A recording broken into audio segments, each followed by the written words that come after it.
Salut à tous les amis, c'est Icon, j'espère que vous allez bien. Aujourd'hui on se retrouve dans une nouvelle vidéo. Dans cette vidéo je vais vous parler de mon chat. Toujours là toi, hein. Toujours là toi. T'aimes ça les vidéos toi. Bientôt je crée ta chaîne hein. Oh ce fiac. Oh ce fiac. Qu'est-ce qu'on l'aime ce fiac. Wow, calmez-vous, calmez-vous, ne sortez pas ça du contexte. Donc comme je disais mon petit, dans cette vidéo on va voir une des enquêtes, alors c'est pas des Warren mais c'est tout comme une enquête d'un homme qui s'appelle Harry Price. Vous ne le connaissez peut-être pas, vous inquiétez pas, je vais faire cette vidéo en deux parties. Dans la première partie je vais vous dire qui est Harry Price et dans la seconde je vais vous présenter une de ses enquêtes. Vous êtes prêts? Toi t'es prêt? Ah bah oui, bien sûr. Heureusement qu'il me l'a chuté à l'oreille ce petit. Tu veux leur dire? Vas-y. Je sais que tu veux leur parler mon... Vas-y, hop, voilà. Alors il t'écoute. La caméra, regarde la caméra, elle est là-bas. Bon, visiblement, il n'a pas envie de vous dire que si vous aimez la vidéo, vous pouvez liker. Et si jamais le contenu en général vous plaît, vous pouvez vous abonner à la chaîne. C'est sûr que je peux pas compter sur lui pour faire la promo de la chaîne. Pour écouter les histoires, là il y a du monde. Pour s'abonner, il y en a moins. Donc en tout cas les amis, si vous êtes prêts, on est parti pour se plonger dans cette première enquête sur la chaîne de Harry Price.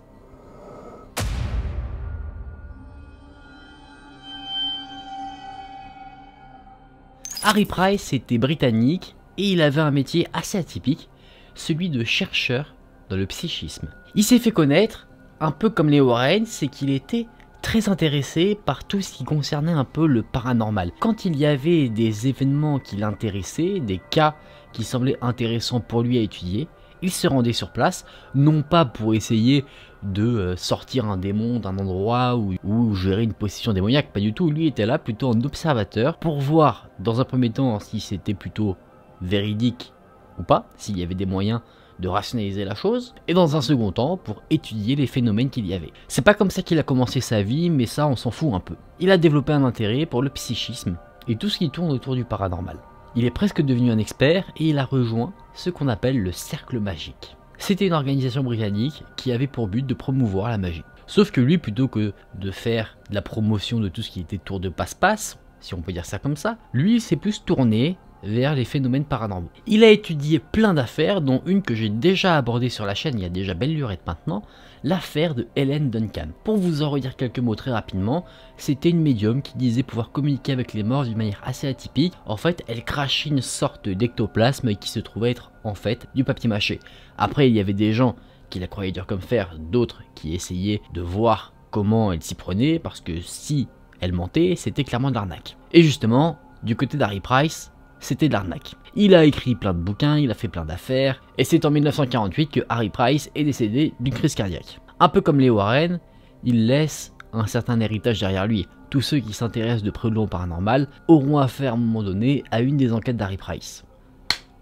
On est bon sur qui est Harry Price, maintenant je vais vous proposer une de ses enquêtes. Juste pour revenir vite fait sur le type d'enquête qu'il faisait, il faisait pas forcément que des enquêtes un peu flippantes. Justement, contrairement aux Warren, les Warren souvent on les voyait dans des cas de possession démoniaque, où il y avait des esprits maléfiques dans des maisons, vraiment des choses qu'on pourrait qualifier d'horrifiques. Harry Price, lui, parfois il pouvait juste aller dans une maison où il y avait une médium qui disait pouvoir communiquer par exemple avec Sir Arthur Conan Doyle. Là il n'y avait aucun danger réel pour les habitants de la maison, mais il y avait quelque chose de paranormal et un peu inexplicable, du coup il se rendait là-bas pour voir un peu ce qu'il en était. Il a également fait des enquêtes dans des lieux où là il y avait des cas un peu plus horrifiques, mais vous voyez il n'était pas axé sur un domaine pur qui était les possessions.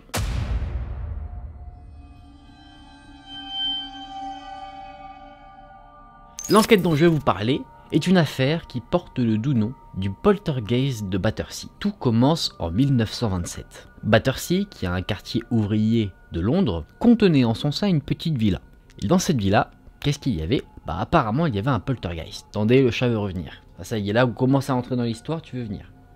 Évidemment. Cette fameuse villa est habitée par un homme, en plus du poltergeist. Cet homme s'appelle Henry Robinson, et cet homme-là il n'était pas tout jeune, donc forcément cohabiter avec un poltergeist quand il âgé de 85 ans, c'est peut-être pas conseillé. Il avait vécu dans la maison pendant 25 ans, mais il a été placé en maison de retraite à la demande de sa famille. Et c'est à partir du moment où il est parti en maison de retraite que les manifestations paranormales se sont déclarées. Les enfants de M. Robinson, Frédéric, Lilia, Kate et George prénom féminin, bah ils savaient pas trop quoi faire. Et Harry Price au début il compte pas les aider, parce que pas trop loin de cette maison il y avait un asile. Et du coup, il supposait que les soi-disant manifestations étaient en fait provoquées par les patients malades de l'asile qui s'est trouvé juste à côté. Il se dit, bon, ça ressemble à toutes les affaires qu'on peut voir en soi concernant du paranormal, pourquoi moi je m'y intéresserai? Du coup, au début, il se dit, je vais pas y aller. Mais le 15 janvier 1928, là, la presse révèle des détails qui, là, vont un peu l'interpeller. Des manifestations paranormales qu'il n'avait jamais vues auparavant. 4 jours plus tard, le 19 janvier,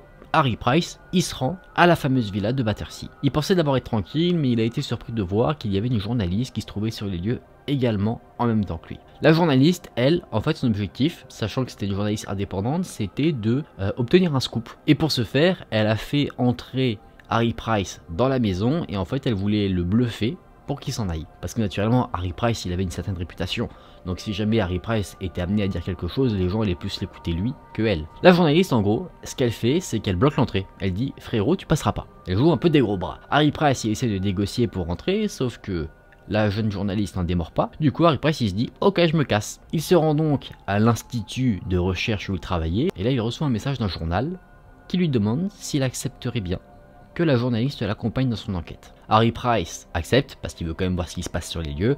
Et il se rend du coup pour la deuxième fois à Battersea. Il arrive à la maison et cette fois-ci, il y a des gens, en plus de la journaliste. Il y a Kate et Frederick Robinson. C'est là que Harry Price va apprendre les premières informations. Nous avons toujours vécu dans cette maison.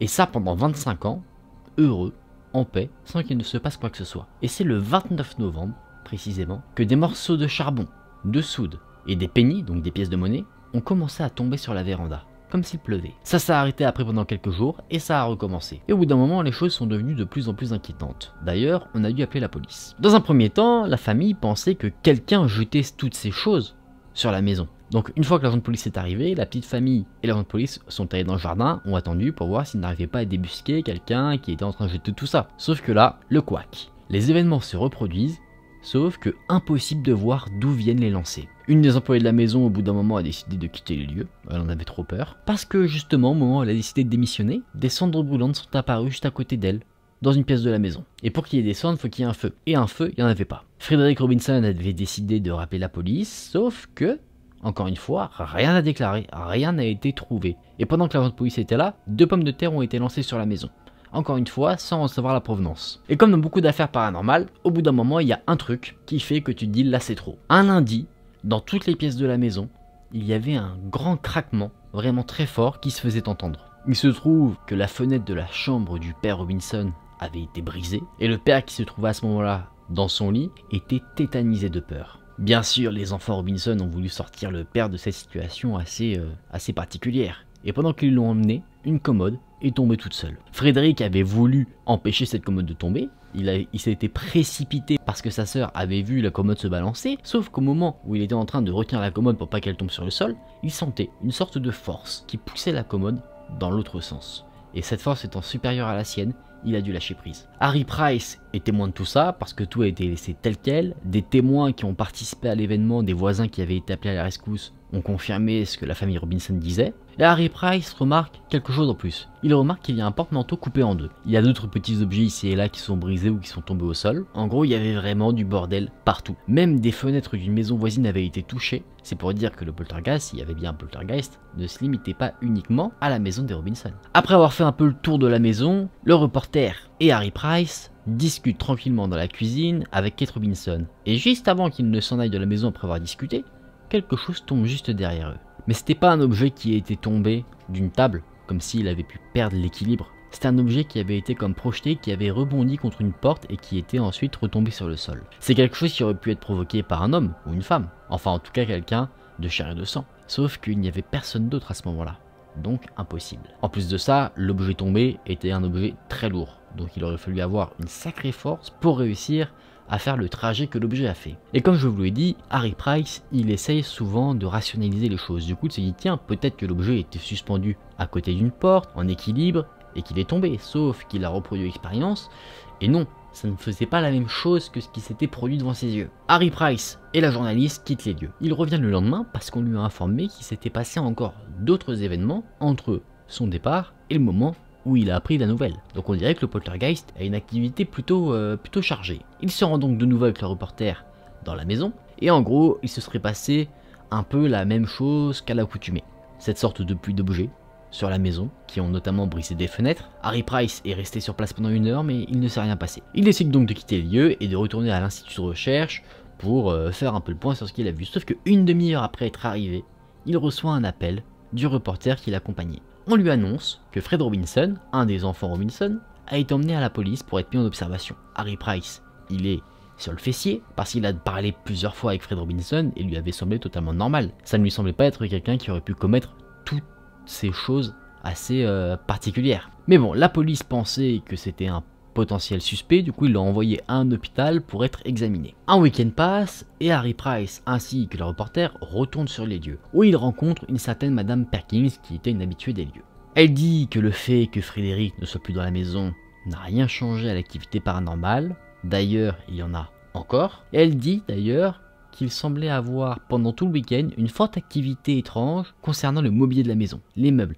C'était pas une sorte de pluie d'objets qui tombait sur la maison, cette fois-ci c'était les meubles qui semblaient bouger un peu d'eux-mêmes, comme la fameuse commode qui était tombée. Elle dit par exemple que le samedi, les chaises de la maison avaient bougé de leur plein gré, elles semblaient se déplacer toutes seules, et en gros à un moment donné elle voulait mettre à table, et c'est comme si quelque chose l'empêchait de le faire. Quand elle voulait mettre les assiettes s'écartaient, quand elle voulait installer les chaises s'écartaient également, elle n'arrivait pas à faire ce qu'elle voulait faire, comme si en soi quelqu'un se jouait d'elle. Apparemment, moment également où Frédéric a été embarqué par la police, une activité s'est manifestée, une mallette a volé d'elle-même, un parapluie a été projeté du porte-manteau vers le sol de la cuisine qui était dans 2 pièces différentes, donc il a traversé une pièce pour se rendre vers une autre. Enfin en tout cas, la femme raconte qu'elle avait tellement flippé qu'elle a décidé de partir. Sauf qu'elles sont pas parties bien loin, elles sont juste allées à l'extérieur de la maison et elles ont vu au travers des fenêtres qu'il y avait beaucoup d'agitation à l'intérieur de la maison. Les chaises bougeaient, les tables bougeaient, les activités paranormales classiques qu'elle avait déjà vécues. Harry Price, il a un peu du mal à comprendre. Il est avec la reporter et il se dit « Attends, moi on me raconte plein de trucs,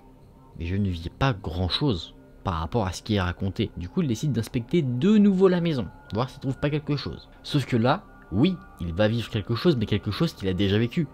Il va retourner voir la femme avec qui il a parlé, et il entend un bruit sourd, quelque chose qui tombe sur le sol. Sauf que, il se retourne, et il trouve pas l'objet qui est tombé par terre. Du coup, en tant que bon enquêteur, il se dit, il me le faut. Il commence un peu à jeter un coup d'œil ici et là, et à un moment donné, il voit quelque chose qui attire son attention. Quelque chose de sombre, sous une chaise. C'était des chaussures de femme. Il met un petit peu à la lumière ce qu'il a trouvé pour l'examiner un peu plus en détail, et il voit un petit bijou dans une des chaussures, et là, la femme avec qui il parlait s'étonne un peu, elle dit « Oh mon dieu, mais cet objet était là, pourtant il a toujours été sur la cheminée, ça fait 25 ans qu'il est sur la cheminée avec un du bijou, on ne sait pas où est-ce qu'il était, vous l'avez retrouvé. » Et la femme, elle, assure que personne n'aurait eu l'idée de bouger cet objet.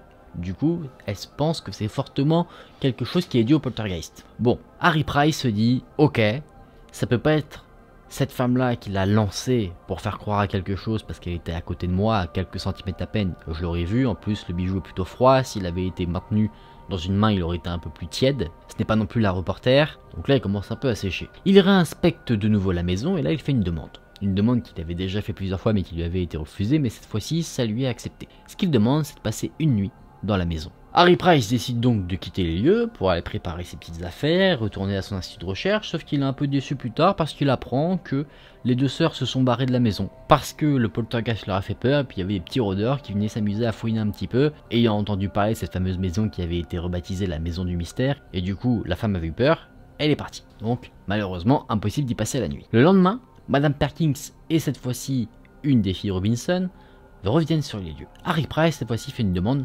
concrète. Il veut avancer dans cette affaire. Du coup, il demande s'il peut amener une médium. Pourquoi pas? Ça peut être une bonne idée d'essayer de communiquer avec le poltergeist si jamais il y a un poltergeist. Les femmes acceptent et du coup, il débarque plus tard avec une médium. Une médium qu'il connaît bien et en qui il a confiance. La médium se promène dans chacune des pièces de la maison, mais la médium ne ressent rien du tout.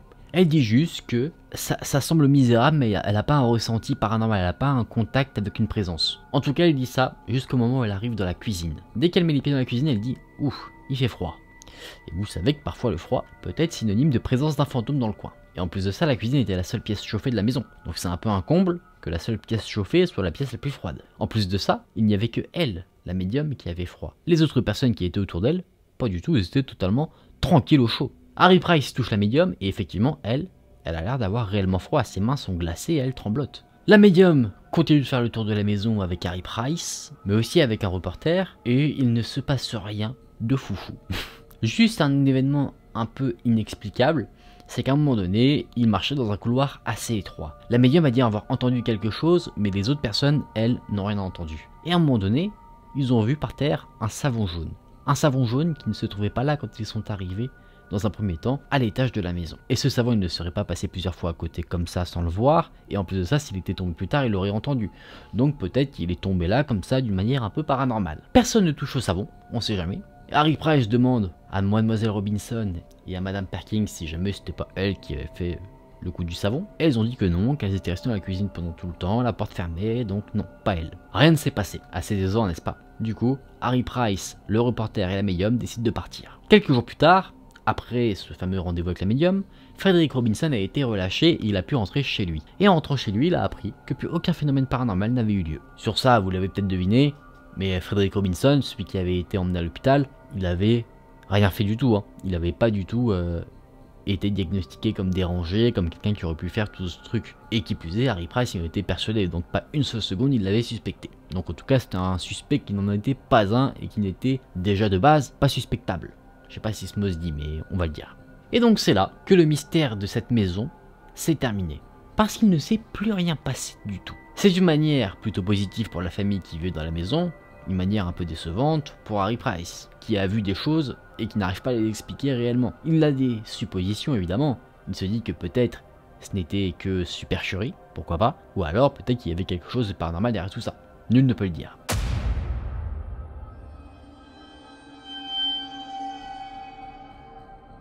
Bon, pour Harry Price, plusieurs possibilités. Soit possibilité paranormale, soit quelqu'un de malveillant autour de la maison qui provoquait tout ça. À un moment donné, il avait pensé à des fous de l'asile d'à côté, mais il se dit que finalement, physiquement, c'était pas possible parce que l'asile était un peu trop éloigné de la maison pour provoquer tout ça. Il pensait que c'était les membres de la famille elle-même, sauf le plus vieux, le vieil homme qui vivait de base dans la maison, et qu'en fait la famille faisait ça pour essayer de faire partir le vieil homme de la maison. Aucune preuve tangible en ce sens de la part d'Harry Price. De ce qui a été dit, le vieux Robinson a été témoin de plus de 100 événements surnaturels qu'il ne sait pas expliquer, dont un qui pourra apporter peut-être un élément de réponse sur l'identité du poltergeist. Ça, c'est peut-être quelque chose que vous attendiez. Il a, alors qu'il dormait, eu des papiers qui sortaient de nulle part, sur lesquels était écrit quelque chose. Il y avait marqué « Je ne suis pas bien ici, je ne peux pas me reposer.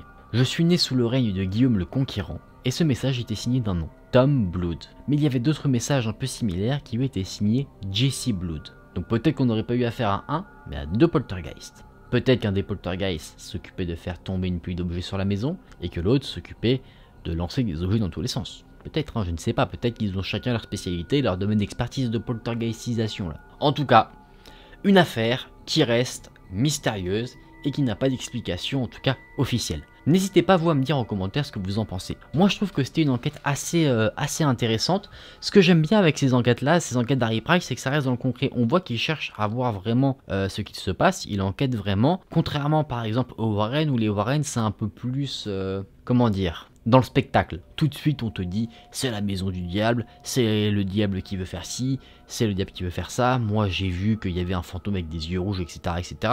C'est beaucoup plus spectaculaire que Harry Price, ou Harry Price ça fait peut-être plus réaliste. En tout cas ce qui est sûr c'est que comme beaucoup d'enquêtes, on ne sort pas de cette enquête avec une réponse. Harry Price il n'est pas rentré chez lui en disant c'est bon, c'est le fantôme, c'est le diable, attention il va tous nous tuer ou vous posséder. Pas du tout, il se dit au vu des informations que j'ai pu récolter, je sais pas ce qui s'est passé. Et ça c'est beau, c'est tout à son honneur d'admettre quand tu sais pas. Les amis, on va se mettre dans une ambiance plus chill pour débriefer tranquillement de la vidéo. Alors, que pensez-vous de Harry Price et de ses enquêtes? N'hésitez pas à me dire, vous, si c'est le genre d'enquête qui vous intéresse. Moi, j'aime bien parce qu'on ne te dit pas, oui, c'est passé 40 000 trucs, ou ma mère, elle a été jetée contre le mur, ma soeur, elle a été jetée contre la fenêtre, moi, j'ai été tiré par les cheveux, tu vois, c'est très propre, entre guillemets, c'est subtil, ça reste, tu vois, genre, je trouve que c'est quelque chose que tu arrives à visualiser. Tu arrives à visualiser une chaussure qui vole, quelqu'un qui se fait carrément propulser contre un mur à la Conjuring, t'as un peu plus de mal à le voir, tu vois, tu cries plus au fake qu'une enquête comme celle d'Harry Price par exemple. En plus, ce que j'aime beaucoup, c'est qu'il cherche vraiment à voir s'il n'y a pas quelque chose de rationnel qui pourrait expliquer tout ce qui se passe, tu vois. Il part pas directement du constat, attention, c'est surnaturel. Il cherche d'abord à se dire, on élimine les pistes potentiellement rationnel avant de penser à du surnaturel. Et ça, je trouve que c'est vraiment top. Les amis, j'espère que cette vidéo vous a intéressé, que vous avez peut-être découvert des choses, découvert qui était Harry Price, peut-être que vous connaissez déjà, je ne sais pas. Si ça vous a plu, n'hésitez pas à liker la vidéo, n'hésitez pas également à vous abonner à la chaîne pour être au courant de toutes les prochaines vidéos. Merci du fond du cœur d'avoir regardé la vidéo, ça fait vraiment plaisir de voir tout le soutien que vous apportez au fur et à mesure des vidéos. Je vous fais des bisous, bizarre ce que j'ai fait là. Je vous fais des bisous, prenez soin de vous, c'était Aken, on se dit à très vite dans une prochaine vidéo. Salut!